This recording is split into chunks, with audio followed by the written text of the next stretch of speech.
Hey, good evening. This is movie night. And you know what? Tonight we are looking at To Sir with Love.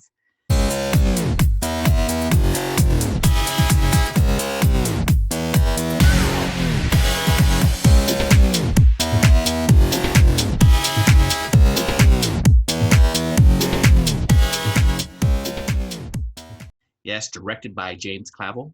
James Clavell is the director. Actually, he did a lot of writing. He did scripts, and he's known for The Fly, The Great Escape, and he also wrote some novels. So this is one of the few attempts he did at directing.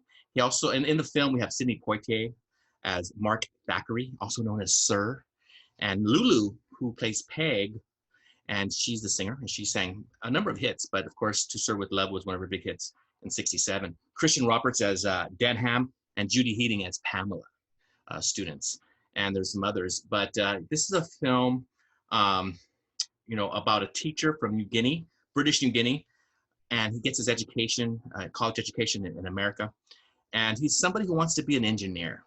He doesn't want to teach. He's doing it for financial reasons. Um, and he's going to a school. It's like a continuation school for students from like first to 12th grade, I think, because there's all these different ages in this one building.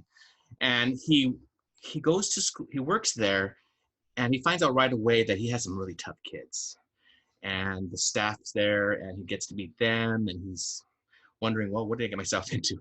And so he begins to see what he got himself into, and it's a tough situation. These kids are running amok in the class, just throwing things, shouting out, and he right away he has a presence about Sidney Poitier. It's something about him. I didn't really always get all him, but in this movie I get it. He just has this presence about him, and then when he speaks, they kind of have to listen, because and I think that's we'll talk about that a little bit later. The way he communicates with the students, but as the film goes on, he's figuring them out a little bit, and there's a point in the film where the students put fire to, I think, a sanitation napkin, and he just loses it. He blows his cool, and he leaves the room, and he says, "What's going on?" And then it hits him. Wait a minute, these are not kids. These are. And he goes back and he starts talking to the students not like they're kids, because he tells them, "You're going to be graduating in a few weeks. We're going to do some real life lessons here. This is how we're going to talk to one another. This is how we're going to communicate with one another. This is how I'm going to address you. This is how you're going to address me. Miss for the girls, sir or Mr. Thackeray to me. And then you young boys, you guys better get cleaned up, because you guys are pretty filthy, dirty. You guys got to get cleaned up." And so they're like, whoa. And he starts changing, and then says, "You know what? Forget things, math and all that right now. We're gonna learn real lessons." And so that happens. And it's funny. The song "To Sir with Love," I thought it was going to be played out the whole movie, but it's only played in the beginning and at the end. And as you can see, the kids transform because he starts, he's respecting them. They're respecting him. And I just love this film. Okay, there's more regarding the authenticity. There's a couple things I wanted to share about that. I'll let you, Ruben. But I was smiling. Like at the end of the film, I looked at my wife and I said, "I'm just so happy." And Sidney Poitier is so good. But I don't know. How do you feel, Ruben? This film is terrific. I liked it a lot. And it starts with, as you were mentioning, Sidney Poitier. By the way, I think you said New Guinea, but I believe he's from Guyana, British Guyana. Guyana. Sorry, it is Guyana. I wrote that down, Guyana. Yeah. The character. But the way in which he performs this character is through power. And it's not as if, as I'm watching it, I don't think, oh, there's Sidney Poitier playing a teacher. I feel like he's a teacher. I know that guy. Have I worked with him before? That's how you feel.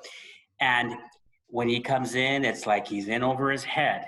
But as he's navigating it, he starts to understand the students. And he is a really smart guy. That's what you think as you're watching it. I want to also point out that in the film, he begins to develop a little bit of a crush maybe with another teacher. Maybe she has a crush on him more than he on her. But you know that if this movie were made today, they would have a relationship, right? But they didn't. They didn't in the movie. And did it take away? Do you feel like it would have added to the success of the movie had they had a relationship? not really. So the thing, I appreciate that. They just had a mild flirtation. The ending, it surprised me. It did. I did not expect that. You know, there's a quote in the story. So he figures the kids out. But by the end, you know, he takes a job because he, by training, is an engineer, and he's desperate for a job. By the way, don't turn to teaching if you're desperate for a job. Right. Do it because you want to teach, right? Right. Don't do it for the money. Yeah. So so it's a mistake he makes and he learns from. Yeah. But don't you love that quote where the other teacher who's not successful turns to him and says, "Don't get a job as an engineer. Anybody can be an engineer. What you are doing and what you have done is a true gift." Yeah. And I thought, what a comment that is. Let's beautiful. talk about the authenticity for a moment. Before you go to authenticity, I want to say that was a key piece because he was so good that he influenced the other teachers, right? The way he talked to the students, they didn't, at least that man, he didn't talk to the students, appropriately. And the kids would say, "Look at him." He'd say, of course, sir would say, no, let's focus on you and you do right. And you make the right decisions, make choices. I'm sorry. And so, yeah, that was part. And one more thing too, regarding race, it was so it was so handled so great. I mean, it wasn't all like, hey, this is 1967. He's a black teacher in England. And you see that the undertones of just this one teacher just kind of giving little smirky remarks every so often. Like, man, this guy, and you could believe it because he's not coming outward saying, "Hey, you're a black this," or whatever, but he's saying some ugly things. Okay. And then later on in the film, you see this young mixed race child. I think maybe his father was black and his mother was white, and his mom dies. And the kids don't go to the they want to go to the funeral, right? And because he's black, and they're explaining it to Sidney Poitier, and he's like, "What? I don't understand." And then he gets it. And you just see in his face, and when you see in his face, like he gets it that they're being racist without saying you're racist, he goes, "Oh," like it hurt him. And then they looked at him, and then they were affected. They're like, "Oh, but they just saw, they understood what they were doing was ugly." And then they transformed later on about that young friend of theirs that lost his mother, who was half black. And I think that was heavy. That was the right move because, after all, a lecture is not probably appropriate. They're still his students. Right. So how do you persuade these students to rethink maybe a way, maybe his choice was, let me connect more to these kids. Yeah. Let me show them who I am. That color doesn't mean a dang thing. So I like that. And they learned that he's a lot like them because he came from a very poor background, and they were like, "Whoa, wait a minute, he's black, but he's like us. He's us." So that was beautiful. Going to authenticity though piece, I would say there were a couple things I want to throw out. One was a scene where I thought was kind of straight. I don't think it would fly today. There was an altercation happening in the gym, and one of the young boys was getting a stick, and he was about to hit the coach because the coach was being mean to another boy, right? And he was about to hit this coach, and here comes Sidney Poitier. They grab another student, grab Sidney Poitier. They come over here. There's going to be a fight. And so he comes in and he sees him. And he says, "Hey, what are you doing?" And eventually the boy drops the stick. And so in my mind I was thinking, wow, he left that. I think he was in a class, although you didn't see for sure. But he came in and the boy, of course, was what's inauthentic about it? Well, the boy was told to apologize, but I think today, by getting a stick and about to hit a teacher, I think you might be asked to leave the school, right? But I think when I was saying, I'm not sure if it's totally authentic in that way. Although the way Sidney Poitier handled it, which was great, he goes, "Hey, what if that was a knife or a gun? Would you have used it?" And he's like, he just always had. He's always using those moments for a teaching moment, right? I don't agree with you. I don't agree with that because that's a very gray area. Yeah, I don't agree with you. This is an opinion. That's a gray area in the sense that any parent would just say he just lost his temper and he picked up a stick. He'll probably get suspended, maybe. I don't think he'd be expelled. Okay. But I think I could see your case that maybe some schools would expel as a threat, terrorist threat or something. It's possible. Yeah, and that was, believe me, most of the things I see in the film, I go, wow, there's some really cool things, like when he was teaching them how to cook, and one or do a salad, and one of the boys makes a crack. I think it was Denham. He goes, hey, this is girls' work, right? Females. And he goes, wait a minute, you might be, a single man someday going to school, and you have to do this for yourself. And he kind of looked back and, oh, well, and so he starts doing that, and the kids start learning how to make a salad and so forth. And I thought that was really cool. He used that teaching time to some real world lessons. But he did a couple of things like that, Ruben. So how about yourself? So I want to use this time as see if I could rapid fire these things that were going on that made him strong. And let's see if I could get it in quick, because there's a lot.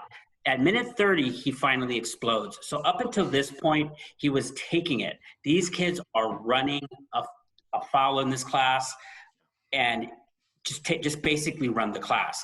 And finally he explodes, and we're wanting him to explode, but he says, I swore the one thing I'd never do is get angry and lose my temper. It's okay to every once in a while show, I don't want to say force or anger, show yourself, lay the law down, shake up the class a little bit, as long as you have control of it. And now he says he was out of control, but he didn't throw anything. He was just really enraged.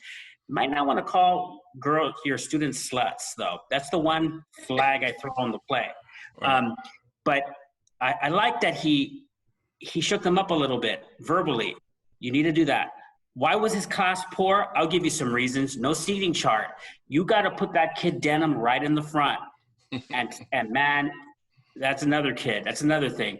A kid who just refuses throughout his whole tenure there to stop what he's doing and to get on the program. How do you work with kids like that? There's ways. He walks in on the class and they're already there. No way. Trouble is going to run amok. What does he expect? Yeah. Students raising your hand, going to just give him the pass. Don't interrupt the class with that nonsense. Finally, here it is. The best thing. There's a student with a crush on him. And she comes up to him and she asks for special privileges. And he refuses. He even refuses to call her by her name, because he's calling all the ladies Miss, right? Miss. And she says, can you please call me Pamela? And he says, no. It's a very subtle thing. It's a small thing, but it's significant to that student. She knows she's not going to get in. And, we should probably do a video on the teacher-student relationships and how they cross boundaries. Sure. And that's exhibit A of what to do. When you're in that situation, you're never alone, and you tell her, no, I'm not. And you keep them unified. They're all the same. They're all kids. Right. And it's when you transgress that line, trouble happens. And real quickly, and I'm going to be quiet, because I know I've been talking a bit. Oh, you did well. There's a boy, Denham, I mentioned him early, who's just class clowning. He's everything. Inappropriate things he was bringing to school. He's threatens another kid at one point. Racism. He's everything bad. And class clown. So he says at one point, hey, you're black. You're African, right? Which he's not. He mentioned that already. He's not African, but hey, you're African. Why is it that African women in the documentaries run around topless? You're telling us to be proper. These women aren't proper, and everybody laughs. But he uses that, Sidney Poitier, as a teaching moment. He says, actually, the reason why they're doing that is because of climate and because of culture. For them, it's entirely appropriate and proper. So that's an idea. Let the joke, don't redirect the joke, teach through the joke. Take some skill, it's not easy. Yeah. But try to find the teaching moment so that the student doesn't win, but isn't humiliated either. Yeah. I'm going to say, just to end this, that this is a 1967. Okay. You see it in the dress. I mean, at one moment in the film, I saw the costumes and I was like, wow, that's a really good job they did in the 60s. I said, oh, wait a minute, this is 1967. Just beautiful. Just the color was great. But also these kids, Sidney Poitier tells them a couple times, this time you guys you have a voice, at this, in this time period. and you could choose. And that's why I think he's telling them, hey, stand up and be an adult now, because you're going into a world where you have a voice. Make sure you use it appropriately. Make sure you have something to say. And I think that's important at this time period. The world is changing, not just Britain, but the United States, and they're in the middle of it. And he's basically getting them ready for the world. I think it was beautiful. I lied. I do want it on that same note. Mm-hmm. 1967, what he said then still applies today. In fact, it's more relevant today, I think, in this quote. Listen to what he says to them. It is your duty to change the world if you can, not by violence, but peacefully, individually, not as a mob. Wow. I love that quote. I remember it. It was so perfect. Man, that works today, doesn't it? Dad speaks. Thank you. That's great. Well, you know what? I wanted to thank you guys for being here with us this evening for movie night. And join us again as we look at another movie next week. Have a good night, and bye-bye.